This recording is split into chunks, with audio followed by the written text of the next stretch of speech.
Hey, everybody, it's Tony Buffum, co founder and chief strategy officer of Human Cloud. And I'm really excited to be here with a friend of mine, Kimberly Lee. Kim, welcome to the Human Cloud podcast. Thank you, Tony. I appreciate it. Now, Kim, I'm really excited to have you on because we met a while ago in different lives. Tell us a little bit about that meeting, and then let's talk about, how we've taken different paths since then. Yeah. I was invited to come to an Upwork event that you were speaking at and hosting. I'm part of the organization, and I had a coworker who was far more, he was definitely more outgoing than me. So he and I came up, and he actually was approaching you about something completely different, more on the recruiting side, and kind of trying to strategize around that. But you and I made that connection, and that was super awesome. And so I do have him to thank for that. I was working as a vice president of talent management at a software company, and we were looking at utilizing that platform to help with our staffing and trying to get some understanding of how we can offshore and do things like that. So it was definitely a different world than where we're at right now. Yeah, well, I think that it's really cool because the same event years before is where I met Matt Matola, the co-founder of Human Cloud. So it's clear that Upwork has done a great job in feeding the ecosystem of people that are thinking about the future of work in general, in leveraging tools and people that are kind of, I think, leaning into the change and transformation versus, waiting to see what will happen. And I go to a lot of events and there's a lot of HR or talent leaders that are more in the wait and see, whether it's because of them or because they're in an organization that is just very, resistant to change, very traditional and or high risk, which means they can't, play around with new technology too much. But like we said, after Upwork, I'm at Human Cloud. Where did you go after being VP of talent at that organization? Well, I left in January of 2024, and I was out. I think it was about 10 months. I actually went to work for a nonprofit shortly after, or next, but in that 10 months, also started my own business. So I started it really with the intent of doing some consulting, but that's a tough market. You can get some clients, but the work that I love to do and my passion and what people, especially in the area I live in, are looking for. They're more standard HR stuff, which is great and perfect, and I can do, but that's not where my heart and passion is. All right. So now let's talk about your passion. And then maybe even before we get into that a little bit, I'll back up and just provide the context. You've been in HR for pretty much your career, right? Tell me a Yes. little bit about your career background, and that'll help us give some framework and context for what you're doing now.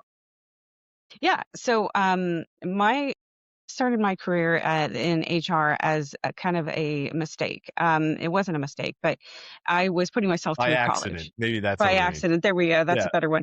And I was putting myself through college. I was working at a software company, and I had a great boss who would let me go off to San Jose State and take some classes in and out, trying to make sure I finished school.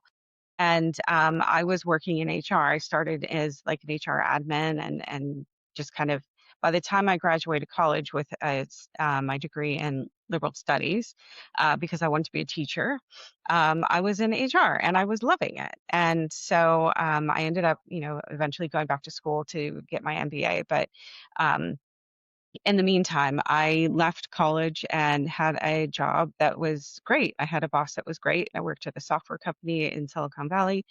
And so that's kind of how I started my career, and have worked in a variety of different places, from tech and high tech intel, to healthcare, nonprofit. I've just kind of been all over the place as far as industry goes.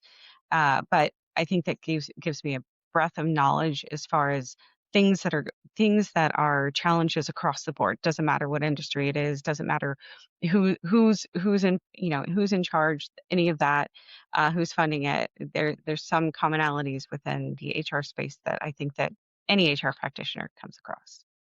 Well, there a few things I like about your background. One, you fell into HR. Lots of people fall. Not a lot of people go to school and think, yeah, I want to do HR when I got out of here, myself Hmm. included. But you discover it, and you discovered it. And as you're pursuing that career in HR, you decide to get your MBA, which a lot of people are like, oh, I'll go get, a master's in, HR, human resources management, which I think is a really smart call that you made sure to get that business acumen side. If you listen to probably one of the more recent podcasts I gave, we spent it wasn't even our podcast. We spent a lot of time talking about the best HR leaders having a real business acumen, understanding, the full balance sheet and being able to have those conversations with the CEO, CFO, et cetera. And with that perspective, the marriage of your business background, your HR background, not only can you have a big impact on the organization, but you can really see a lot of those themes and commonalities from both an HR and business lens in where they merge and where they create bigger challenges down the line, which I feel like gets us to where you are at now. After all that experience in different industries, totally different environments. You got a chance to think independently outside of your last job. And what is it that you decided to pursue?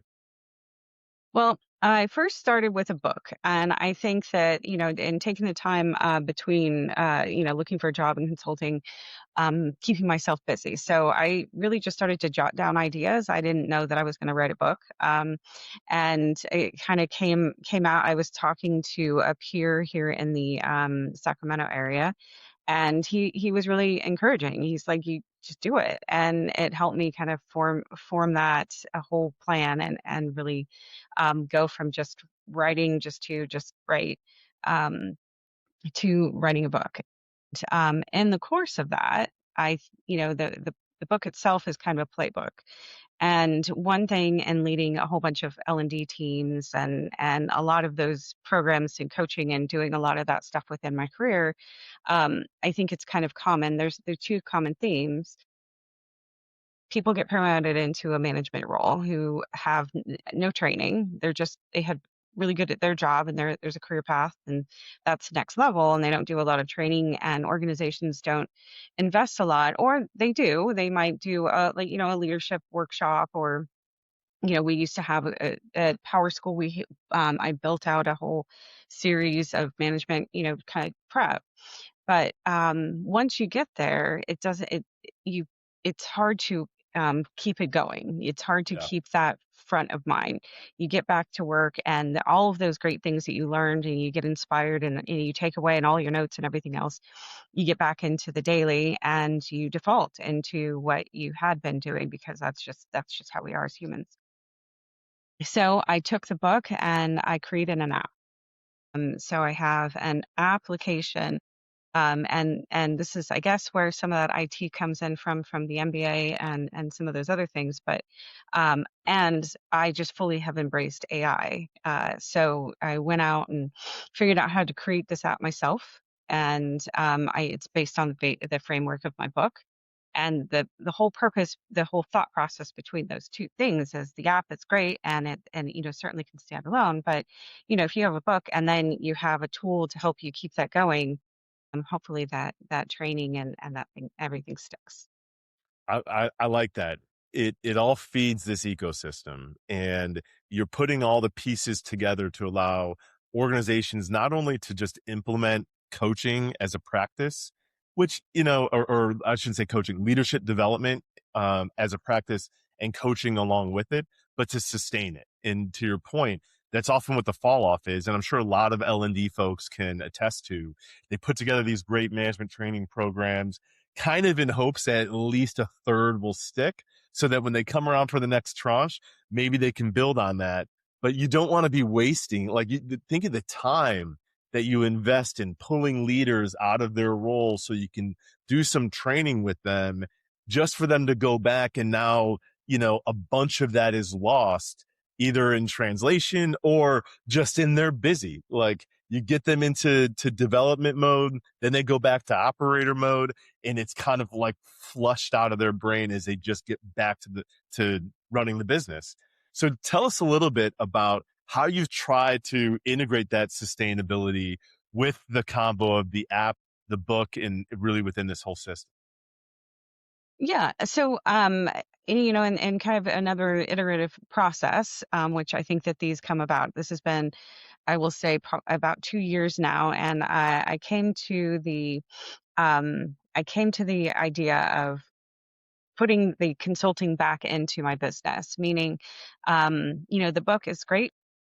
I encourage everybody to get it, of Of course, course. and share it with your friends. But there's the book, and that's a playbook, and I think that that's really actionable. And Well, and real quick, what's the name of the book? Because I'm realizing we both have talked about it, but we haven't said it. so it's a longer title. Publisher, yeah, added to it. So it's building a coaching culture: the ripple effect on performance and growth. And it comes out March 12th, is when it's supposed to be out there. It is on Amazon for pre-order, or in this case, it's probably out there for order now. Okay, Um, great. yeah, so I was And by fortunate. the time we share this, we'll make sure, like on LinkedIn at least, and we'll include the link so people that are interested, they can go check out the book. That's a good place to start. If they're curious, they hear what you're saying and they like the idea, get the book, the playbook, and then it sounds like as soon as they get the book, they're going to want the app. So I know you're just about to start talking a bit more about the app. Yeah, so the app is based on the framework from the book. So it's kind of that, and what the app does is it is you start out with a leadership assessment, so you kind of understand what your where you're starting at, and then it is coaching sessions. From my experience and training as a in coaching, it's not a tool that's going to tell you exactly what you need to do. It's going to walk you through and ask you questions and help you get to kind of the end result.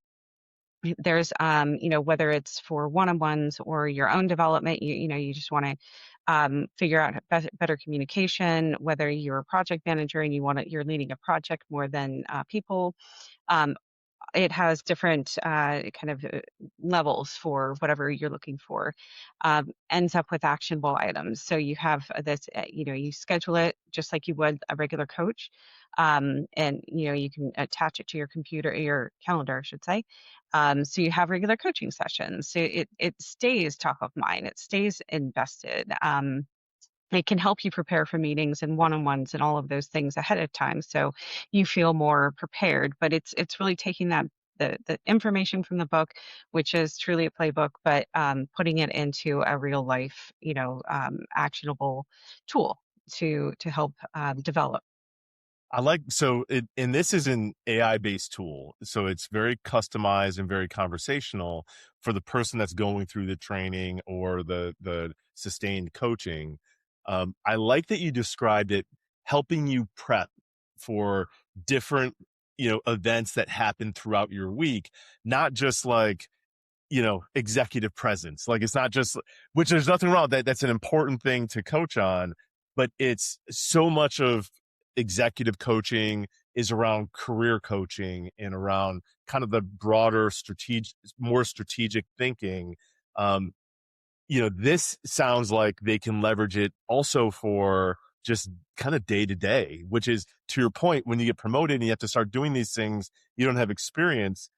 That can be really nerve wracking and you don't really know what to do if you haven't practiced it before. Exactly. And especially if you're getting into, say just the standard one-on-ones, we go into those, and they default into just kind of give me an update on, status update on these projects, things that whatever you're working on, your top priorities, your wins, your blockers, that kind of thing. Those are great.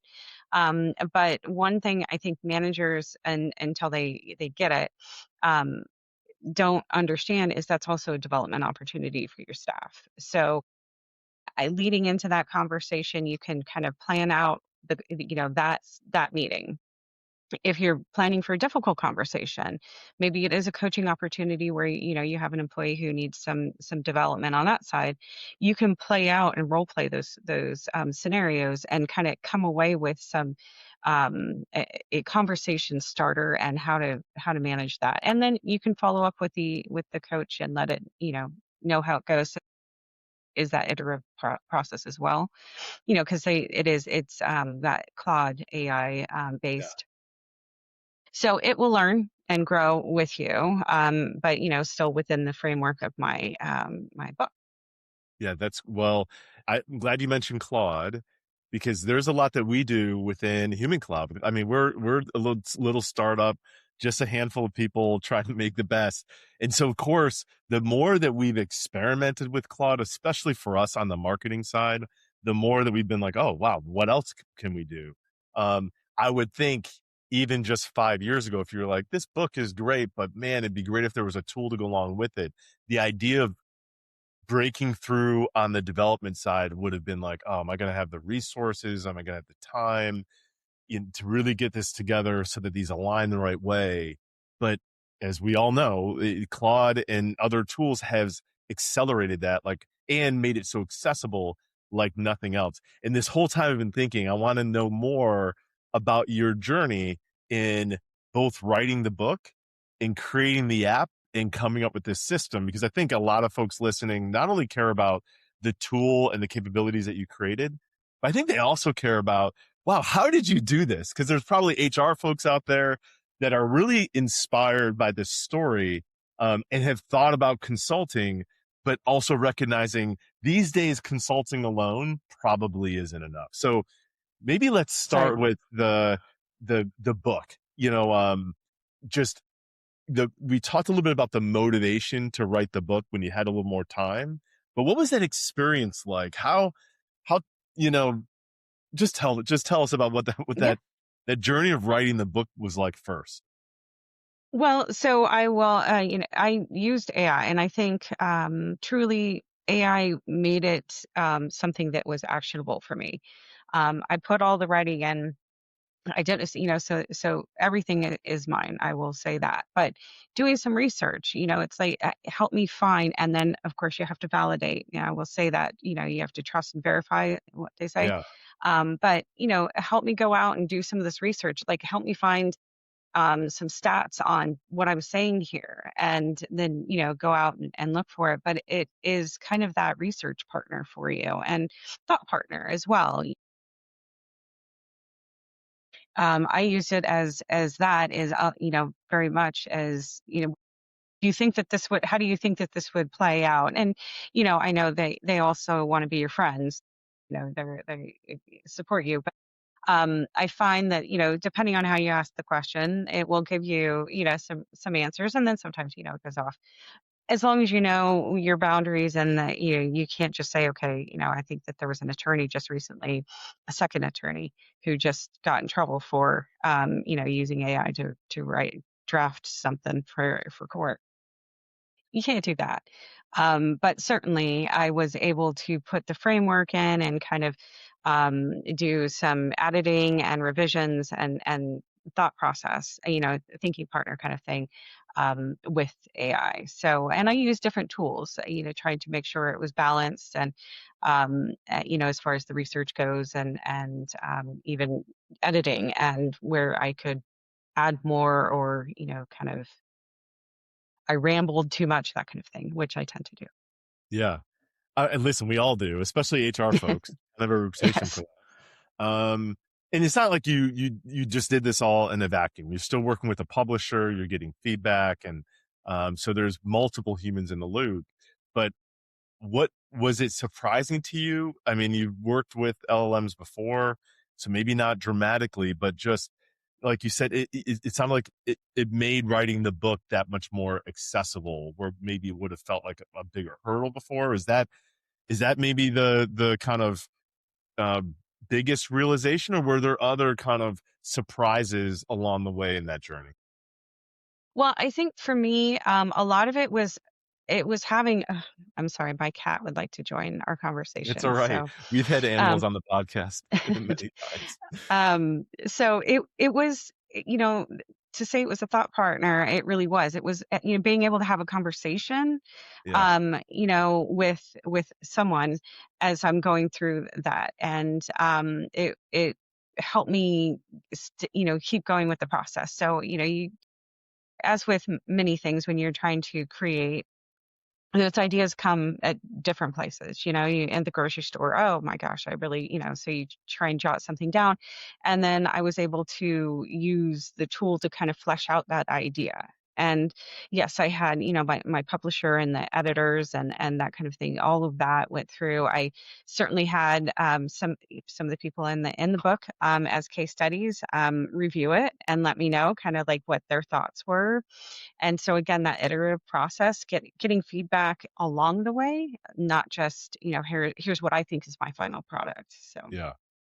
Yeah, that's great. So that sounds like a really rewarding experience. And maybe by the time you were done, and now that the book is coming out, what do you hope the impact of the book is? What do you hope, people uh understand, or maybe that's new for HR or any other function that leverages this book, uh either just for their own development or for the organization?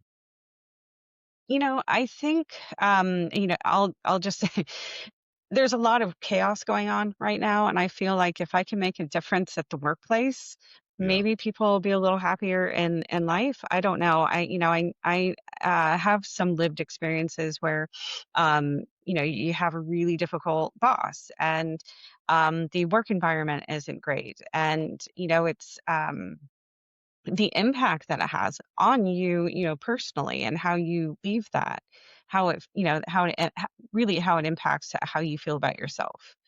You go into, I'm hired. I think I know what I'm doing. Everyone has growth opportunities. I'm not saying everyone's perfect, but you get a boss who kind of kicks you and maybe isn't the most supportive or micromanaging or any of those things. And these aren't things that have to do necessarily with you as an individual. It is more on the leader and the manager. And so that's what I'm trying to impact, is helping managers with a just really a playbook. And there are, examples in there, and there's even a little section of like, what if this is me, micromanaging or any of that. And and I try and make it, very approachable.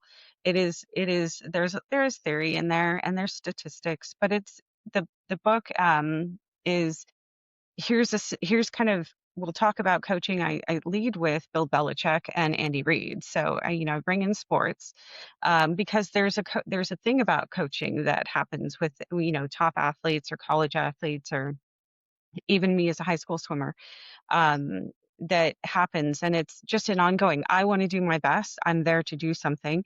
Your coach wants you to do your best. The team wants to be the best. So thinking in those terms, like how do you apply that as a manager, is that assume the best of your team.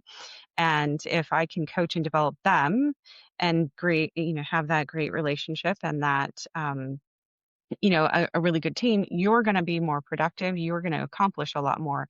Your team's going to be happier. And I think everyone's, that's just one little, micro climate within an organization, so that, but if that can expand and grow, there's a ripple. Well, and there you go. I love that you bring up the ripple effect, which is a good segue into the AI tool, the Mhm. AI app, which is called Ripple.ai, right? Ripple IQ. I'm sorry, I totally screwed that up. Which is called Ripple IQ. So, I love the impact, because certainly everybody wants to be a good manager. Nobody wants to be a bad manager that people leave. You work so hard on building teams. You want to motivate and retain and inspire your team to, just as you said, be their best. I love the referral to, what if this is me? Like, there's people that are probably already managing folks and thinking about continuing to advance in their career, and recognizing there's things that they wish maybe their boss did differently, or that they need to change in their teams, but maybe that they need to work on, improve themselves, which is the whole point of coaching. Okay, good. It all starts with admitting you have a problem. And once they identify the problem, they can work on it. How does the, we talked about it a little bit before, but now let's talk about actually the app development. So we talked about the experience of writing the book. Now you're thinking about creating kind of a, a, a partner to the book. Tell me about how you just got over that hurdle of how do I even start? Well, yeah. So I used one of the vibe coding tools that they call, and that was there was no way I was going to be able to pull this off all by myself if I had to do, coding. I am an HR person. I am not, a coder or anything. So that for sure made that this completely, totally possible. Without that, I'd still have this vision and dream. And with that vision and dream was one of the things that I think people have some hesitation to is there is some, in admitting that you have a problem, that you're trying to work on something, you want to have that safe space to kind of explore that, right? Yeah. The same as me writing a book. I didn't run around and tell everyone, "Hey, I'm writing a book," because there's a commitment level. I think, and the app is your tool. It is your space to explore things. If you're sitting, if you had a manager that you had the ability to do this with, which I can't imagine, if you sat and ran every scenario past your boss to say, like, what do you think? And as you're learning, that's not, nobody wants it. One, your boss doesn't have time for that, or they shouldn't. And two, you don't want to have those conversations all the time. Like, I'm getting ready for this one-on-one, and I'm a little concerned about this. We all have those feelings, regardless of where we are in our career. There's a thing that you have a little, you just want to work through and talk through. And, sometimes as HR professionals, we go into somebody's office and it's like, I just need to talk this out, and that's what this tool is for everybody. Coaching is expensive, and I fully support it. I think that, I am not trying to impact the management coaches or any of that. That is not my tool. I think that this would be a great tool for them to even supplement their coaching with. It is just really a safe space for a manager to go in and work through some scenarios and feel a little more prepared, for conversations and grow and develop in areas that they feel. Even if they have a performance review and that's coming up, or 360 feedback, or any of those things, wherever that comes from, this is something that they can work on their own. Now, always when we talk about AI and you talked about like the world being chaotic, AI is especially with, we just recently had the announcement from Block. They laid off a ton of their employees. Everybody's afraid of the impact of AI on jobs, and HR people included. They go, man, like, does this take a little bit more of the human out of HR? What I have an opinion about this. But what's your opinion about folks that kind of push back on using this for those more interpersonal interactions within your organization? Well, so I, with that in mind, I specifically have given some rules, and guidance. So one, it's absolutely not going to be a therapist, because I think anyone who does coaching kind of feels like sometimes that there Yeah. it's not that, and it will point you to somebody else if it starts getting into that area, Oh, that's good. and it's focused on connection. Everything is, what are you going to do? Like, here's your plan, and you're going to talk to this person, you're going to connect with this person, and when you come back, you can tell the app how that went, and kind of explore things. So it's really helping you prepare so that those conversations go well. Those, you feel confident, and those, you can go into a staff meeting and feel good about what you're saying, and not kind of that some of those apprehensions. Yeah, I'm an introvert, so it always helps for me to kind of strategize and gameplay in my head, so that when I'm in a meeting, I'm ready to act and speak. Yeah, so absolutely. It helps. I like that you said it creates that safe place, that sandbox where you can experiment, you can get feedback, and you don't have to get on someone's schedule, um or you don't have to kind of feel like you have to confront or be confronted or etc. I think for HR folks, this is the same way you described it for executive coaches. this is a great tool to embrace because you can't be a part of every conversation. You can't coach someone before every one-on-one, etc. But if you can have someone that's elevating their game with this level of coaching, if you're leveraging this as a tool so you know the feedback they're getting. Now you're talking about how this has helped. You can elevate your game as an HR person by helping to coach through a higher level of challenges, opportunities, et cetera. So I feel like it really, tools like this allow HR to take on more. We're already taking on too much. Seen it. There's such a high level of turnover in HR because the bandwidth is really stretched. I think a lot of it is because HR is so far behind in digital transformation. Um, and they're going to be even further behind in this AI transformation.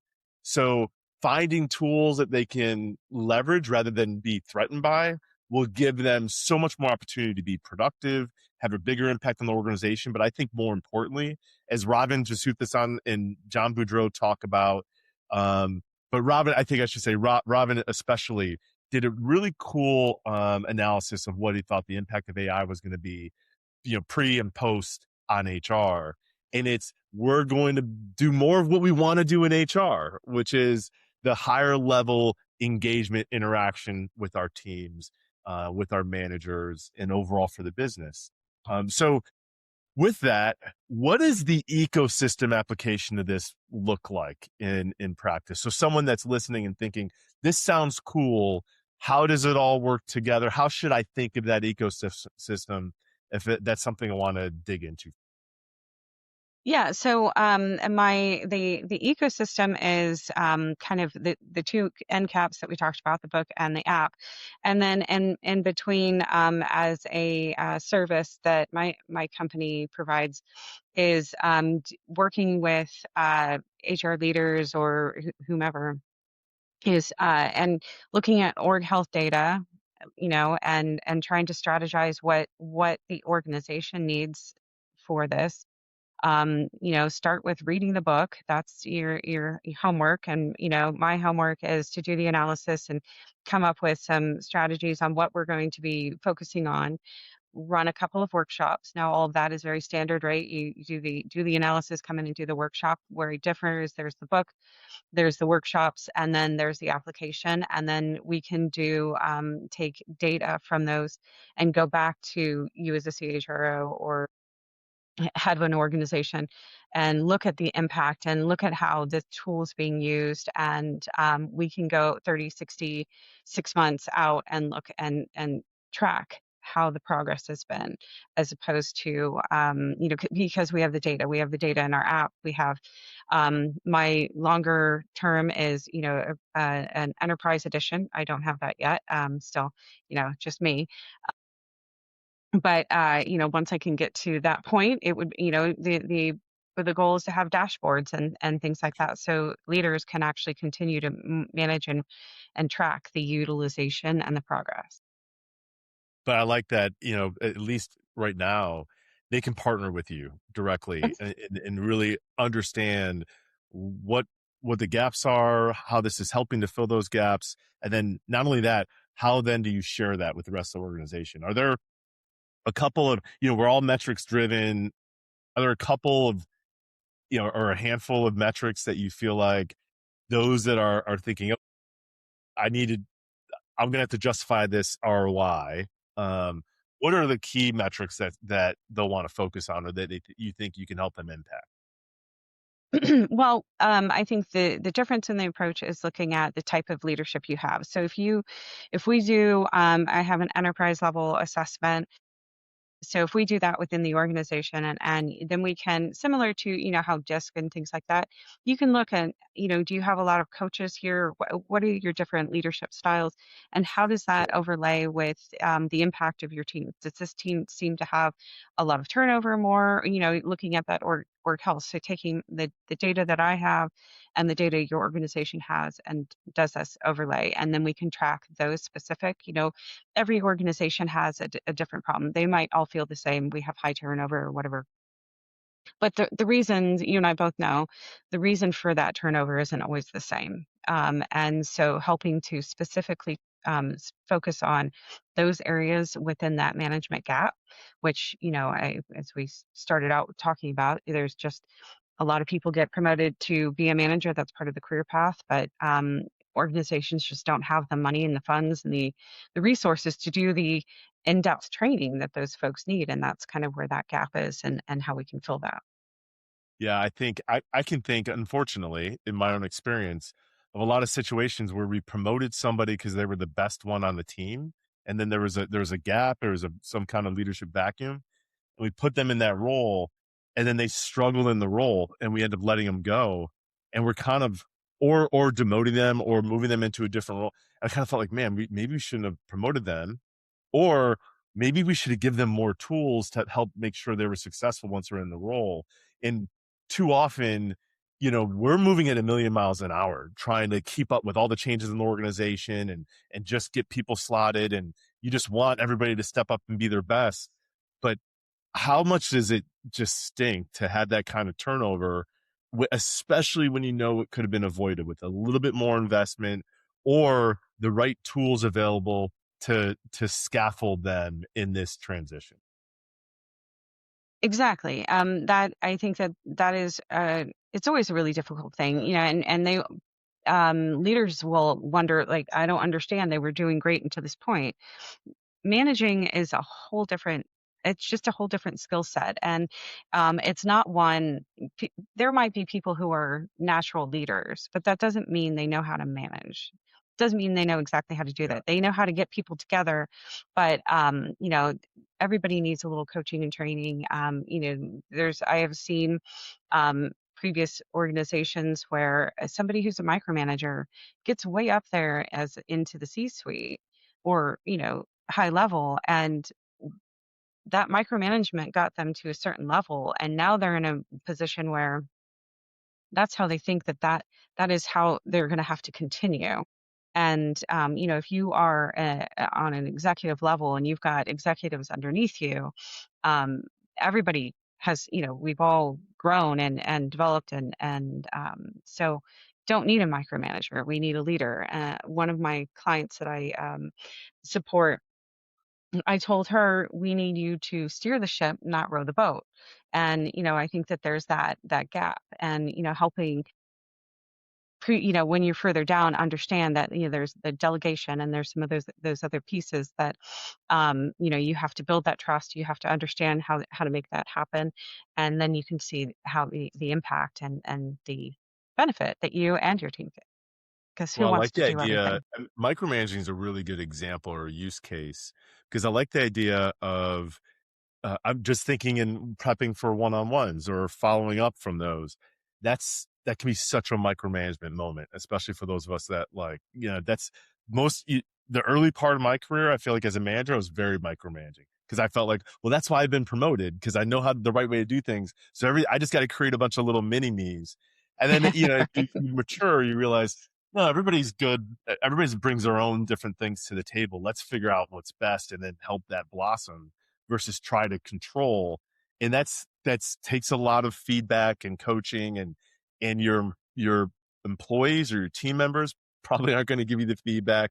Hopefully there's somebody else that will, but if seem like they're going all right, you're probably not going to unless you've got, that extra external support that's just giving you feedback on your style and recognizing and helping you prep in a different way, pushing back on maybe what you think you should do, giving you suggestions for maybe a better way to do. Exactly.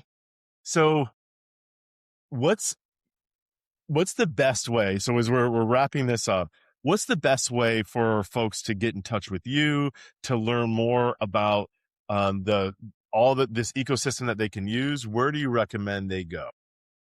You can go to my website. It's Lotic Systems, Lotic Systems, and .com. You can go there and see the whole framework, and from the book to the app, and kind of what we do. So I would recommend starting there. If you just wanted to look at the app, it's RippleIQ.net. It's a standalone thing. You can do a demo, check it out yourself, all free, and just kind of see if it's something that you could do. It starts out with an assessment, which is great. It's a kind of where I'm starting at and and then you kind of set some goals. Where do you want to go? That's great. And should they also get in touch with you on LinkedIn? Or Oh, you have, absolutely. Lotic has a page. You have a page. That's a great place for people to find you, reach out, start up a conversation, and learn more because you got posts and you've got a really nice description. So I encourage people to go follow both you and Lotic System. Yes. And it's Kaylee SPHR for LinkedIn. So Perfect. Well, listen, congratulations on all of this. thanks, You Tony. created a whole different world than when we met years ago. So I know Yes. that is not easy to do no matter how much support you have from newfangled tools. So congratulations on this progress. I wish you the greatest success. I hope that we continue to stay in touch. And I'm so grateful that you joined me here on the Human Cloud podcast. Well, thank you for having me. It's been great. It's been really awesome staying in touch with you. So thank you and good luck on Human Cloud. Thanks again. All right.